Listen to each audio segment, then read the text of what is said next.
Hello friends, welcome to easy English grammar. आज के इस वीडियो में हम बात करेंगे यूज़ ऑफ रिफ्लेक्सिव प्रोनाउंस के बारे में। इसमें हम पढ़ेंगे कुछ रूल्स कि रिफ्लेक्सिव प्रोनाउन को कैसे यूज़ करते हैं। Before that there are some points to remember, these are as follows. पहला पॉइंट है कि masculine words Ram, Krishna, Mukesh, Rahim, the boy, the father, brother etcetera के लिए हिमसेल्फ का यूज़ होता है। दूसरा पॉइंट है feminine words Sita, Radha, Anam, the girl, mother, sister etcetera के लिए हरसेल्फ का यूज़ होता है। तीसरा पॉइंट है कॉमन जेंडर के nouns the doctor, the teacher, the engineer etcetera के लिए सिंगुलर सेंस में हिमसेल्फ या हरसेल्फ और प्लूरल सेंस में देमसेल्व्स का यूज़ होता है। चौथा रूल है वन के लिए रिफ्लेक्सिव प्रोनाउन वनसेल्फ का यूज़ होता है। पांचवा रूल है चाइल्ड, इन्फेंट, बेबी के सेक्स का पता ना हो तो इसके लिए reflexive pronoun itself, neuter pronoun it और पोजेसिव एडजेक्टिव इट्स का यूज़ होता है। For example, the baby cried itself, it was beautiful, the baby has broken its leg. इन तीनों सेंटेंस में आप देख सकते हैं कि पहले सेंटेंस में जो वर्ब है क्राई, उसका सब्जेक्ट और ऑब्जेक्ट दोनों एक ही पर्सन है। तो यहाँ पे इस सेंटेंस में बेबी आया है तो बेबी के लिए पहले सब्जेक्ट में तो बेबी यूज़ हो गया, लेकिन ऑब्जेक्ट में बेबी यूज़ नहीं कर सकते। मैंने आपको पहले बताया था कि किसी सेंटेंस में अगर सब्जेक्ट और ऑब्जेक्ट दोनों सेम हो तो उस वर्ब के ऑब्जेक्ट को हम रिफ्लेक्सिव प्रोनाउन में चेंज कर देते हैं। तो इस सेंटेंस में हमने बेबी को इटसेल्फ रिफ्लेक्सिव प्रोनाउन में चेंज कर दिया, क्योंकि बेबी का रिफ्लेक्सिव प्रोनाउन होगा इटसेल्फ, क्योंकि यहाँ पे बेबी के सेक्स का पता नहीं है। इसी तरह दूसरा सेंटेंस देखिए, इट वाज ब्यूटीफुल, इसमें पता नहीं है क्या ब्यूटीफुल है, ये पता नहीं है कि मेल है या फीमेल, तो यहाँ पे हमने इट का यूज़ कर दिया। इसी तरह तीसरा सेंटेंस है the baby has broken its leg. इस सेंटेंस में बेबी का यूज़ हुआ है और बेबी का सेक्स का हमें पता नहीं है कि बेबी गर्ल है या बॉय, तो यहाँ पे पोजेसिव एडजेक्टिव इट्स का यूज़ हुआ है। Now we will study some rules to use reflexive pronouns in a sentence. पहला रूल है कि अगर किसी सेंटेंस में वर्ब का सब्जेक्ट और ऑब्जेक्ट दो अलग अलग व्यक्ति हों तो रिफ्लेक्सिव प्रोनाउन का यूज़ नहीं होता, बल्कि ऑब्जेक्टिव केस के प्रोनाउन का यूज़ होता है। फॉर एग्ज़ाम्पल, पहला सेंटेंस देखिए, ही नोज़ मी। इस सेंटेंस में आप देख सकते हैं कि इस सेंटेंस का वर्ब नो है और इस वर्ब का सब्जेक्ट और ऑब्जेक्ट दो अलग अलग व्यक्ति हैं। इस वर्ब का सब्जेक्ट है ही और ऑब्जेक्ट है मी, तो इस सेंटेंस में हम ऑब्जेक्ट की जगह पे रिफ्लेक्सिव प्रोनाउन का यूज़ नहीं कर सकते, बल्कि ऑब्जेक्टिव केस के प्रोनाउन का यूज़ करेंगे। तो मैंने इस सेंटेंस में ऑब्जेक्ट की जगह पे आई का ऑब्जेक्टिव केस जो होता है मी, उसका यूज़ किया है, तो ये सेंटेंस सही हो गया। अगर मैंने लगाया होता ही नोज़ माई सेल्फ, मतलब ऑब्जेक्ट की जगह पे रिफ्लेक्सिव प्रोनाउन का अगर मैंने यूज़ किया होता तो ये सेंटेंस गलत हो जाता। दूसरा सेंटेंस देखिए, दूसरा सेंटेंस है आई लव यू। इस सेंटेंस का वर्ब है लव और इस वर्ब का सब्जेक्ट और ऑब्जेक्ट दो अलग अलग व्यक्ति हैं। इस वर्ब का सब्जेक्ट है आई और ऑब्जेक्ट है यू। तो पहले सेंटेंस में मैंने ऑब्जेक्ट की जगह पे ऑब्जेक्टिव केस के प्रोनाउन का यूज़ किया है, तो ये सेंटेंस सही हो गया। अगर इस ऑब्जेक्टिव केस के प्रोनाउन की जगह पे मैंने रिफ्लेक्सिव प्रोनाउन का यूज़ किया होता तो रूल के हिसाब से ये सेंटेंस गलत हो जाता। तो सेंटेंस होता आई लव योरसेल्फ और ये सेंटेंस गलत हो जाता। दूसरा रूल है enjoy, pride, absent, present, introduce, busy, avail, address, plume, hurt, cheat, resign, apply, acquit, assert. इनमें से कोई भी वर्ड अगर किसी सेंटेंस में वर्ब है तो इस वर्ब के बाद रिफ्लेक्सिव प्रोनाउन का यूज़ ज़रूर होगा। अगर हम रिफ्लेक्सिव प्रोनाउन का यूज़ नहीं करते तो वो सेंटेंस गलत हो जाएगा। फॉर एग्ज़ाम्पल, पहला सेंटेंस है ही इंजॉयड इन द पार्टी। इस सेंटेंस का वर्ब है इंजॉय, और आप देख सकते हैं ऊपर दिए गए रूल में पहला ही वर्ड इंजॉय है, तो इस वर्ड के बाद रिफ्लेक्सिव प्रोनाउन का यूज़ होना चाहिए।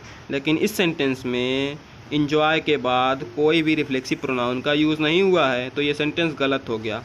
इस सेंटेंस को सही करने के लिए हम इंजॉय के बाद रिफ्लेक्सिव प्रोनाउन, सब्जेक्ट के रिफ्लेक्सिव प्रोनाउन का यूज़ करेंगे, तब वो सेंटेंस सही होगा। For example he enjoyed himself in the party, तो ये सेंटेंस सही हुआ। इसी तरह दूसरा एग्जांपल देखिए, mister Pathak prides on the result of his सन।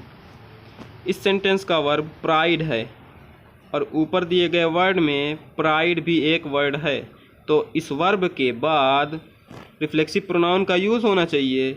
लेकिन इस सेंटेंस में सब्जेक्ट के रिफ्लेक्सिव प्रोनाउन का यूज़ नहीं हुआ है उस वर्ब के बाद, तो वो सेंटेंस गलत हो गया। इस सेंटेंस को सही करने के लिए प्राइड के बाद सब्जेक्ट के रिफ्लेक्सिव प्रोनाउन का यूज़ होगा। तो इस सेंटेंस का सब्जेक्ट मिस्टर पाठक है, तो सेंटेंस को सही करने के लिए हम क्या करेंगे, मिस्टर पाठक का रिफ्लेक्सिव प्रोनाउन प्राइड के बाद लगा देंगे और सेंटेंस सही हो जाएगा। सही सेंटेंस हो जाएगा mister Pathak prides himself on the result of his son. Now there is a point to note that कभी कभी सब्जेक्ट को एम्फेसाइज करने के लिए ड्रेस, सेव एट्सेट्रा के बाद रिफ्लेक्सिव प्रोनाउन का यूज़ होता है। फॉर एग्ज़ाम्पल पहला सेंटेंस है Aditi is old enough to dress herself now. दूसरा सेंटेंस है the barber shaves all the people in the town who don't shave themselves.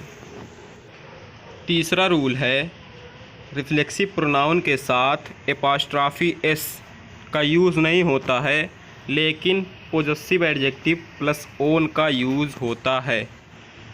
For example he sold himself's car.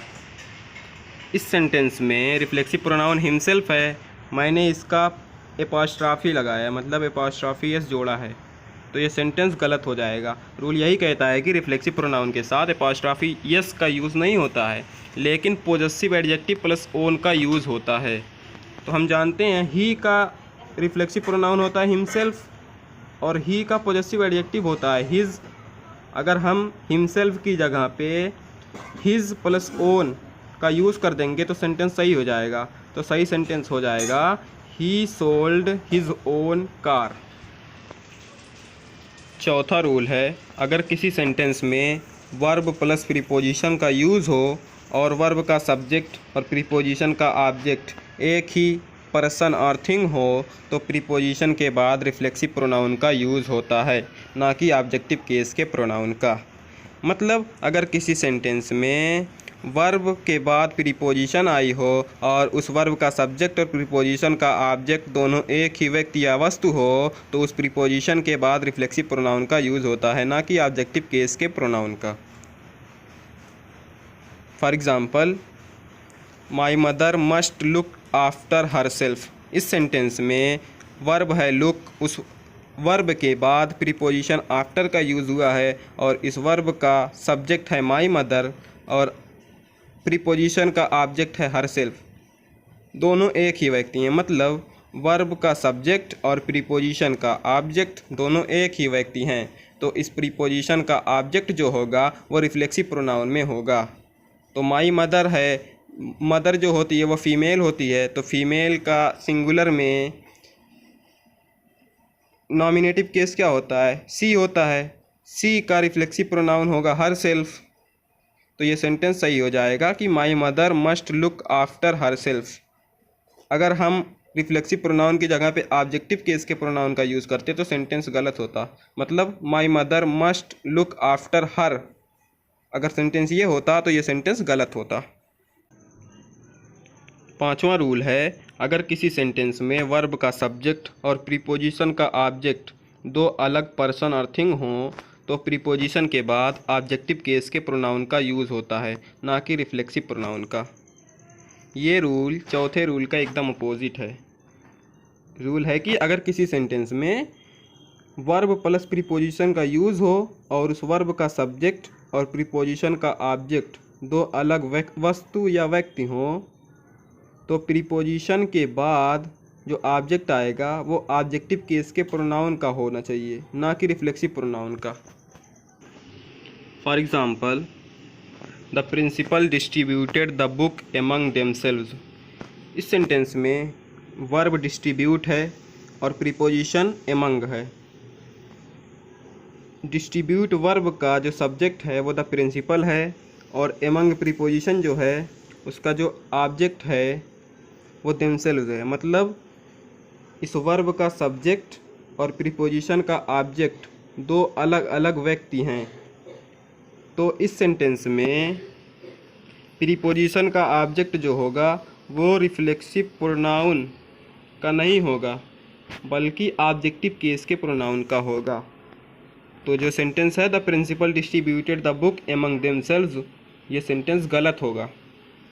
अगर sentence को सही करना है तो रिफ्लेक्सिव प्रोनाउन की जगह पे ऑब्जेक्टिव केस के प्रोनाउन का यूज़ होगा।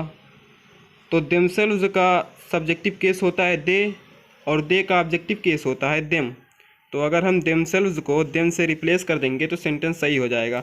सही सेंटेंस हो जाएगा the principal distributed the book among them. आज के वीडियो में बस इतना ही। If you like the video, give a thumbs up and share the video. And don't forget to subscribe to my channel and press the bell icon for more updates.